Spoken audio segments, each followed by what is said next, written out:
willkommen Kreuzpunkt. Ich darf dich ganz herzlich begrüßen zu unserem Online-Gottesdienst an dem wunderschönen, genialen Sonntagmorgen. Vielleicht hast du schon gemerkt, unser Intro hat es ja verraten, wir starten heute mit einer neuen Serie. Die Serie heisst «Mehr als ein Wunder». Um was es geht, wird Sabrina in der Predigt noch genauer erklären. So viel sei aber schon mal gesagt.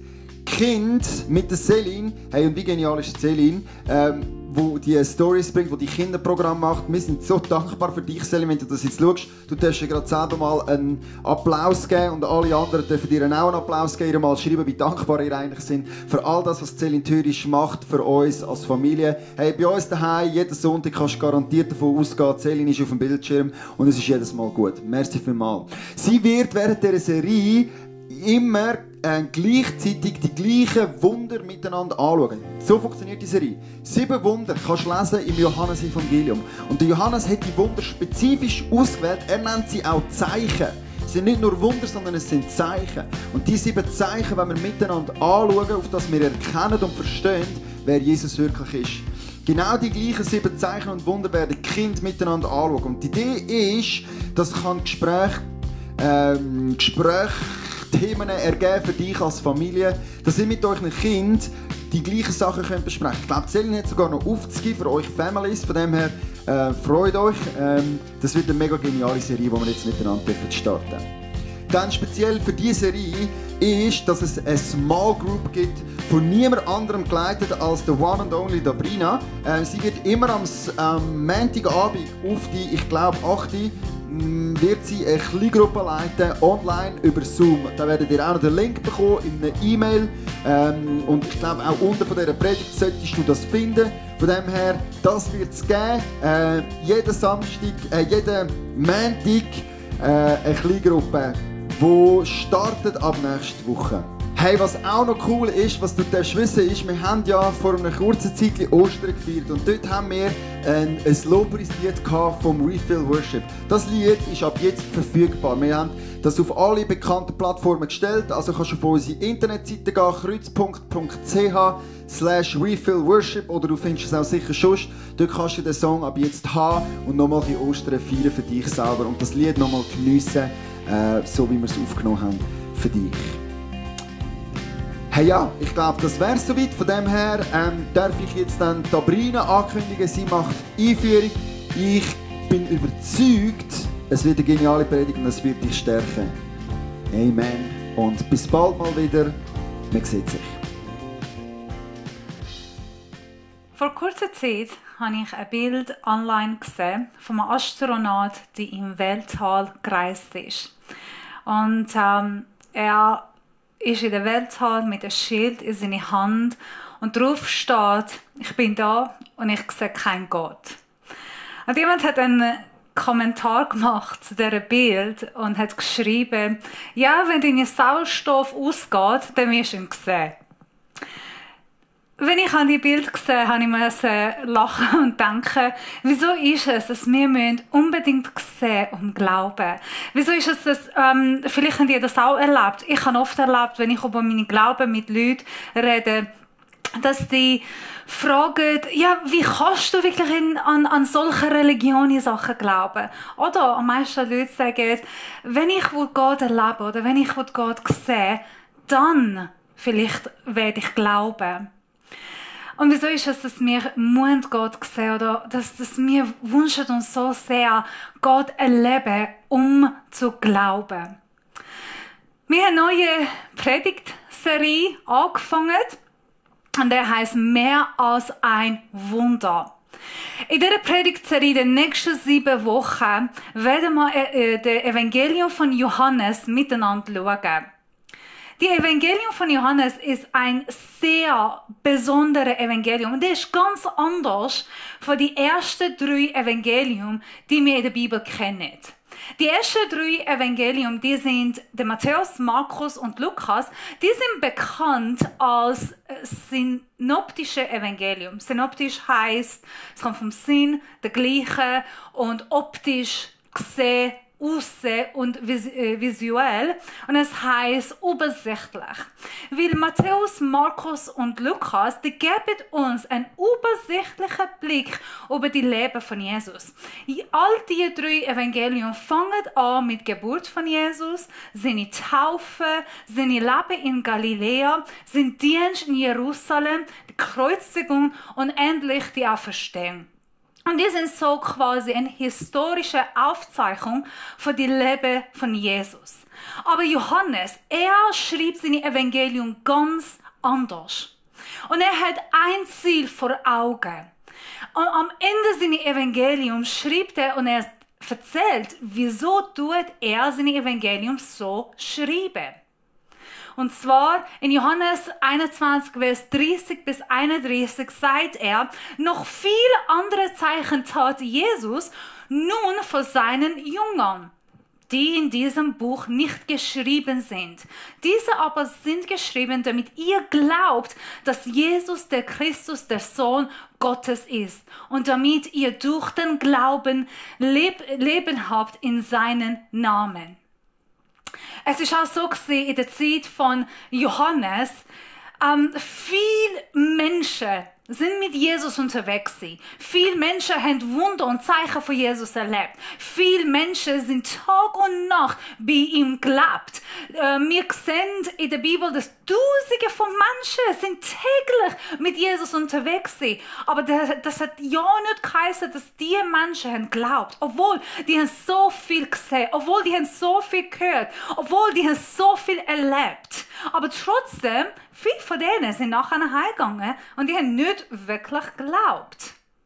Ich habe das auch in meinem Leben oft erlebt, dass ich habe gesehen, wie Menschen geheilt geworden sind. Ich habe gesehen, wie ein lahmer Mann mit Wheelchair ist in der Kirche gekommen und hat laufen. Wie Leute haben Wunder erlebt in ihrem eigenen Leben oder bei ihrer Familie.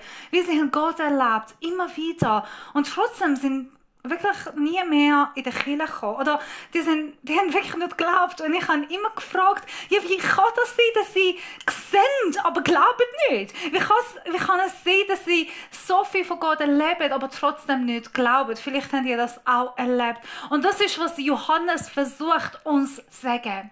Es ist nicht durch die Wunder, was wir sehen, dass Glaube folgt, sondern unser Glaube bringt uns zu sehen. Unser Glaube fordert uns. Es ist der Glaube, was hilft uns, Gott erleben. Unser Glaube hilft uns, Gott zu sehen. Und das habe ich auch oft erlebt. Menschen, die wirklich geglaubt haben. Ich selber, wo ich habe geglaubt und habe ich Gott erlebt. Der Johannes, er bringt eine große Sicht, eine neue Perspektive über die Wunder von Jesus. Alle anderen Evangelien, die schreiben ein Wunder nach dem anderen, die beschreiben verschiedene Sachen, was Jesus gemacht hat, gesagt hat, seine Geschichten. Johannes aber nein. Der Johannes, er wählt 7 Zeichen, 7 Wunder von Jesus aus. Und er nennt sie auch nicht Wunder, sondern er nennt sie Zeichen. Weil Zeichen an sich selber sind nicht die Botschaft, sind nicht das Endresultat, sondern Zeichen sind Vorzeichen, die geben uns eine Richtung zum Opis. Ich habe noch verschiedene Zeichen da. An sich selber, die sind nicht das Endprodukt, die sind nicht das Resultat, sondern die sind einfach, die bringen uns zu einer Botschaft. Und deswegen wir nennen unsere Serie mehr als Wunder. Die 7 Zeichen. Und er nimmt die 7 Zeichen, weil er wird uns ein grosseres Bild, eine neue Perspektive geben, über wer Jesus ist.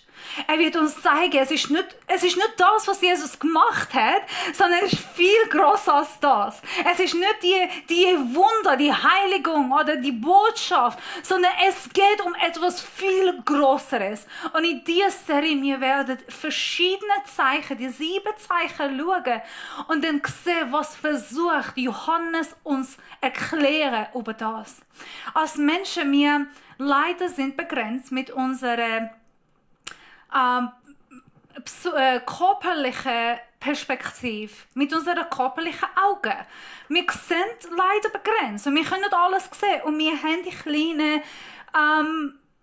kleiner Teil, wo unsere Augen, menschliche Augen sehen.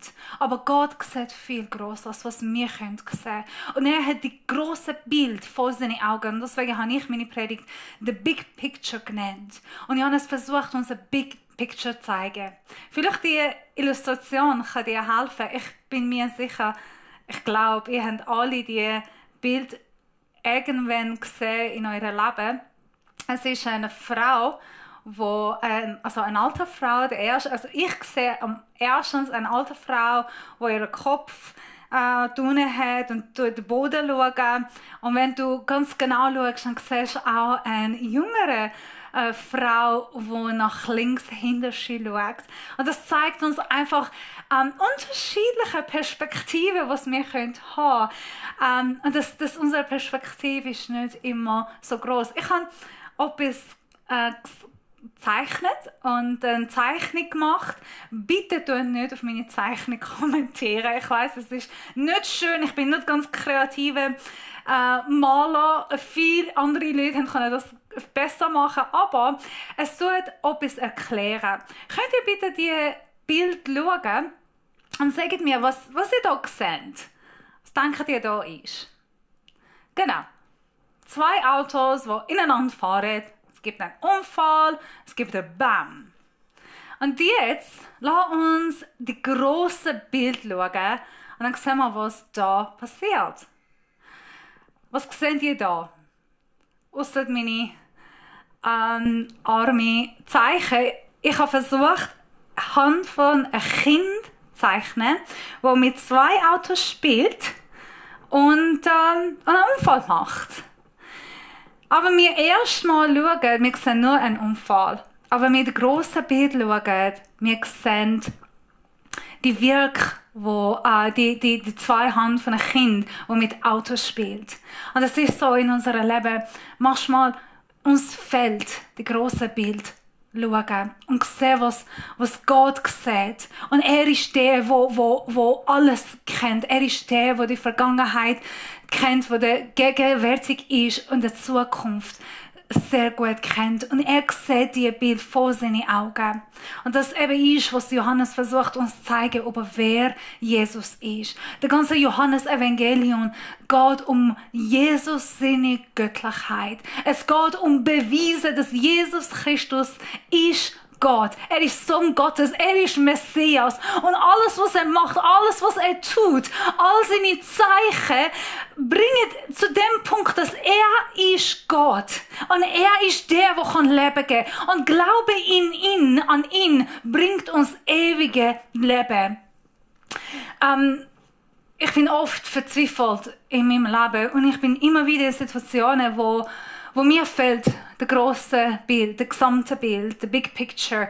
In Situationen, wo alles, was ich sehe, ist eine Wand vor mir und ich renne voll Gas zu einer weißen Wand mit meinem Kopf und ich sehe, dass es keinen anderen Weg gibt in meinem Leben. Vielleicht hast du auch solche Situationen in deinem Leben gehabt, wo du irgendwo stehst und denkst, wohin kann ich gehen? Wie kann ich von dem rausgehen? Es gibt keine andere Lösung. Als ich an die Predigt vorbereitet, ist eine Geschichte im Sinn gekommen von Elisha und sein Diener. Elisha und sein Diener im Alten Testament, im 2. Chronik, Kapitel 6, sie sind zusammen unterwegs und irgendwo haben sie geschlafen, die haben sich ausgeruht und der Diener steht am Morgen früh auf und dann schaut und sieht, dass die Feind sie ihn umzingelt.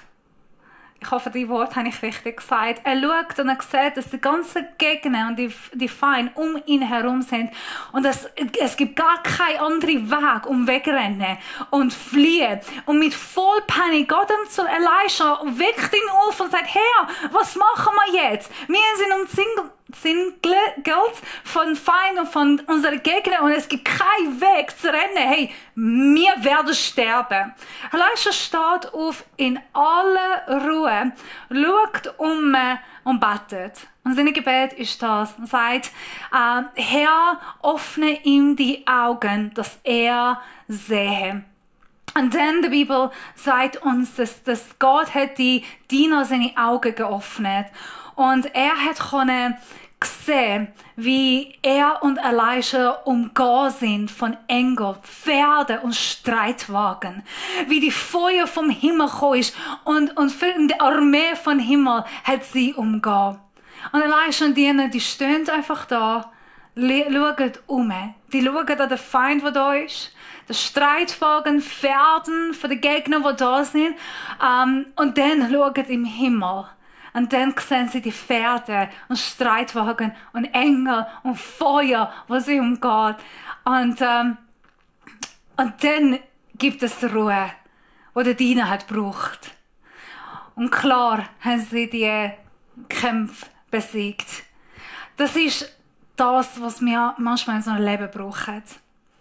Manchmal wir stehen irgendwo, wo kein anderer Weg gibt. Und wir schauen im Himmel und man muss einfach schreien und sagen, ich weiß nicht, wohin soll ich gehen. Ich weiß nicht, was für Möglichkeiten vor mir stehen. Ich habe keine Ahnung, was wird passieren. Auch jetzt mit den Situationen, wo wir in dem sind. Es gibt verschiedene Situationen, wo wir wissen nicht, was passieren kann. Aber Johannes wird uns erklären, hey, es gibt ein größeres Bild und Gott wird uns das größere Bild zeigen. Ich würde euch gerne kurz zeigen, was die Zeichen in Johannes Evangelium sind und was beschreiben die Zeichen. Ich habe gesagt, er nimmt 7 Zeichen, 7, weil das ist eine vollkommene Zahl bei jüdischer Kultur und Alten Testament. Und jedes Zeichen ist einfach, es zeigt uns ein Attribut von Jesus seine Gottheit. Die erste Zeichen, wo wir in Johannes Evangelium haben, ist die Verwendung von Wasser sowie in Kana während der Hochzeit. Und das zeigt uns, dass Jesus ist der Herr über Qualität. Er ist der Herr über Element. Er ist der Herr über Material. Er ist der Herr über die Ursachen. Alles, was gibt, er kann das verwenden, er kann das ändern. Er ist Herr über Qualität. Das zweite Zeichen, das wir haben, ist der Heilig von der Sohn von der Königreich. Und das zeigt uns, dass Gott, Jesus, ist Herr über Raum und Distanz. Dass er kann irgendwo etwas befehlen und an einem anderen Ort etwas passiert. Egal wo wir sind, egal wo weit weg du bist, er ist Herr über Distanz, egal wo du bist. Und jetzt, wir haben auch Distanz miteinander, wir leider können nicht zusammen sehen, aber wir wissen, er ist der Herr über Distanz, über Raum. Und dann zeigt es der nächste, der Heilung im Galiläa am Sabbat von dem Mann beim Bethsaida. Und bei ihm sehen wir, dass Jesus ist der Herr über Zeit. Und er ist Herr über Gesetz und Gebot, vom jüdischen Gebot. Dass er kann bestimmen, was wird jetzt passieren. Und er hat Macht über Gebot, über Gesetz, über Zeit, und alles, was uns bedrängt. Der 4. Zeichen ist die Speise und Vermehrung vom Essen. Und das zeigt uns, dass Jesus ist der Herr über Quantität. Und dann wir sehen die Seewanderer, wie Jesus ist am See gelaufen und er hat Sturm beruhigt. Und das zeigt uns, dass Jesus ist der Herr über Naturgesetz. 6. Zeichen ist die Heiligung von der blinden Mann gewesen. Er ist blind geboren und das ist ein Altes Testament prophetisch gesehen über den Messias, dass er wird geborene Blinde heilen. Und das zeigt uns, dass Jesus ist auch der Herr über Krankheiten.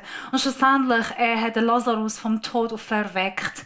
Und das zeigt uns, Jesus ist der Herr über Tod. Es gibt nichts anderes. Es gibt keine größere Sache. Er ist Herr über Qualität, Quantität, Zeit und Raum, Gesetz, Naturgesetze, Krankheiten und Tod. Er ist Herr über alles, was kann in unserem Leben passieren. Und es gibt nichts Größeres und nichts anderes, was wir können das begegnen.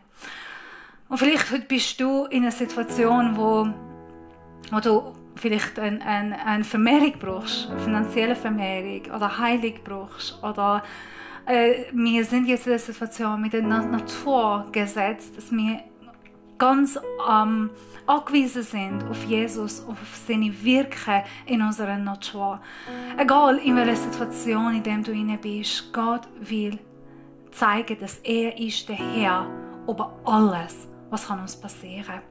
Und dass er hat Autorität und er bestimmt alles in unserer Umgebung, in der Situation, in der wir sind.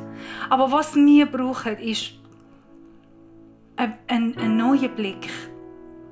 Ich hoffe, dass Gott kann uns eine neue Sicht geben, eine neue Perspektive und Vision geben, in der wir sind. Vielleicht eben heute bist du in dem Ort, wo du sagst, ich brauche wirklich eine neue Perspektive und ich brauche zu sehen, was meint Gott, was sieht Gott und wieso. Manchmal er schickt Leute in deinem Leben, dass dir zeigen, eine neue Perspektive, mit dem dir helfen. Und manchmal redet er ganz direkt zu uns. Meine Hoffnung ist, dass währenddem, dass wir die Evangelium miteinander durchgehen, dass du eine neue Perspektive über Jesus bekommen kannst. Dass durch diese Perspektive, durch die größere Bild, das du siehst, wird dein Glaube gestärkt. Dass du Jesus anders verstehen, dass du Jesus anders erleben, dass du über die Zeichen, über die Wunder, über das, was Jesus sagt, schauen und etwas Tiefes über wer er ist, wirklich in deinem Leben, eine neue Offenbarung bekommen. Ich mag mich erinnern, letztes Jahr, in 2019, wir sind mit der GL zusammen rudern und ich bin mit Andy Wagner und Micha Wuttrich in dem Boot hinein und Martin war da vorne und er hat uns geleitet und geführt, in welche Richtung sollten wir rudern. Und wir haben alle unsere Rücken auf der Richtung gehabt, wo wir gerudert haben, den Weg, wo wir gegangen sind. Wir haben nicht gesehen, wohin wir gehen. Der Martin war die einzige Person, die hat gesehen und er konnte uns sagen, jetzt geht ein bisschen mehr links oder rechts. Jetzt der Brenner tust du überhaupt nicht. Oder der XY, jetzt machst du ein bisschen mehr. Und er konnte das alles steuern und moderieren. Und wir sind so angewiesen und abhängig von dem Martin, dass er schaut. Und wir haben einfach geglaubt, dass er weiß, wohin wir gehen und dass er weiß, wie das alles geht. Er hat Erfahrung in dem und er konnte uns sehr gut eigentlich zeigen, wie wir gehen. Es ist so schön gegangen, es war eine schöne Zeit gewesen. Aber das für mich ist ein Bild von Gott. Nicht, dass der Martin Gott ist, fast, aber dass wir im Boot sitzen, wir sind am Rudern. Und oft, dass Menschen wir kämpfen mit selber und es kommen verschiedene Hindernisse in unserem Weg und wir haben keine Ahnung, wo wir gehen. Wir sehen überhaupt nicht und wir können nicht schauen. Und wir sitzen da und Gott schreit und sagt, hey, lass mal zu. Ich habe den Überblick. Ich sehe. Ich kenne deine Vergangenheit, ich bin gegenwärtig und ich weiss die Zukunft. Ich weiss alles. Nichts kann mich überraschen. Ich kenne alles und mir ist alles bewusst. Lass mal zu und lass mich dich führen. Und manchmal ist es einfach schön im Boot sitzen, einfach rudern und hören, wohin Gott uns leitet und was für ein Bild er sieht. Und er wird uns erzählen, was er sieht. Das wünsche ich für dich in deinem Leben heute. Dass Gott dir ein neues Bild gibt. Dass du darfst trotz der Situation, in der du bist, eine neue Perspektive bekommen. Und mit dem würde ich dich segnen mit 2. Korinther, Kapitel 4, Vers 17 bis 18. Was sagt, denn die Nöte, die wir jetzt durchmachen, sind nur eine kleine Last und gehen bald vorüber. Und sie bringen uns etwas, was von unvergänglich viel größerem Gewicht ist. Eine unvorstellbare und alles überallgehende Herrlichkeit, die nie vergeht. Und dann Vers 18 sagt uns, wir richten unseren Blick nämlich nicht auf das, was wir sehen, sondern auf das, was jetzt noch unsichtbar ist. Denn das Sichtbare ist vergänglich, aber das Unsichtbare ist ewig. Ich wünsche mir, dass du einen neuen Blick bekommen über dein Leben, über deine Familie, über deine Finanzen, über deine Situation, über deine Zukunft, über deine Vergangenheit. Egal was du dich heute beschäftigen, mein Gebet für dich ist, dass Gott dir neue Bild zeigt. Oder dass du einfach mit Glauben unterwegs sein. Dass du einfach glauben, dass er macht. Und eben, es ist so, dass die Bibel sagt, wir laufen durch Glauben und nicht durch Sehen. Und ich weiss, dass viele von uns, wir wünschen uns so fest, dass wir sehen und wir hören und wir erleben. Aber lass uns einmal glauben. Glauben, dass er da ist. Und ihm die Chance geben, sich uns offenbaren. Ich bin mir sicher, Gott will sich bei dir offenbaren. Und wenn du die Anliegen hast und wenn du willst, eine neue Perspektive, eine neue Vision, ein neues Bild von Gott bekommen, dann bete mal mit mir.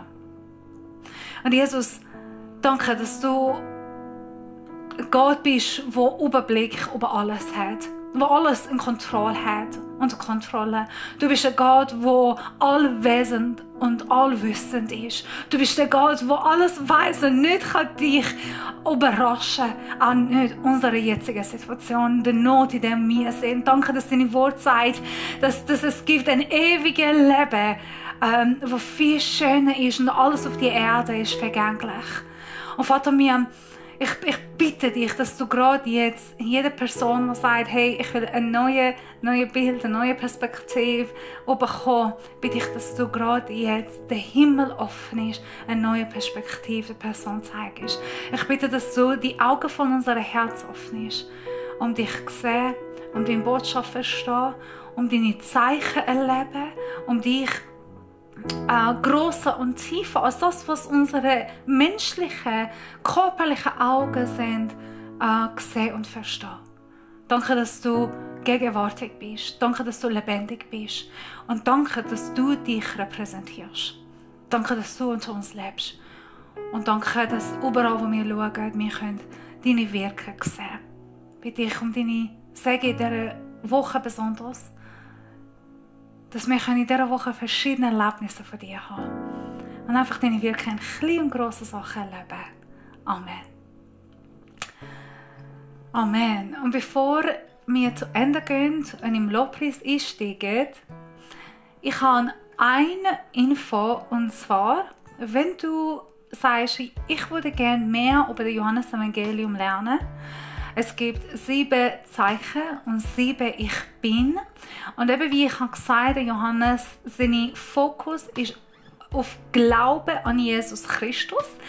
Und wenn du sagst, ja, ich würde gerne mehr lernen oder mehr austauschen und schauen, was sagt der Johannes-Evangelium, und das hat mich interessiert und ich hoffe, dass es dich interessiert. Ich mache eine Kleingruppe am Montag ab 8 Uhr. Das wird aber erst nächste Woche anfangen mit unserer ersten Zeichenserie. 7 Wochen lang werden wir die Kleingruppe haben. Den Link könnt ihr bei jeder Predigt finden. Um 8 Uhr könnt ihr einfach auf den Link klicken und ihr kommt in die Plenum, es wird Zoom-Link und es wird auch verschiedene Gruppen geben, in dem, wo ich in die Gruppe hineingehen und verschiedene Sachen miteinander diskutieren. Vielleicht ist auch eine gute Gelegenheit, um dein Herz hineinzubringen, lernen, was heisst für dich, wer ist Jesus für dich und deine Glaube ein bisschen auch stärker in dieser Zeit. Komm einfach dabei, musst dich nicht melden. Ich freue mich, euch zu sehen und ich freue mich auf diese 7 Wochen, wo wir werden tief in 7 Zeichen, Wunder von Jesus hineingehen und Jesus besser kennenlernen. Und jetzt darf man in Lobpreis miteinander einsteigen und durch unseren Lobpreis einfach Gott erheben und ihm alle Ehre geben. Ich wünsche euch alle einen wunderschönen Sonntag und gute Zeit. Ciao miteinander.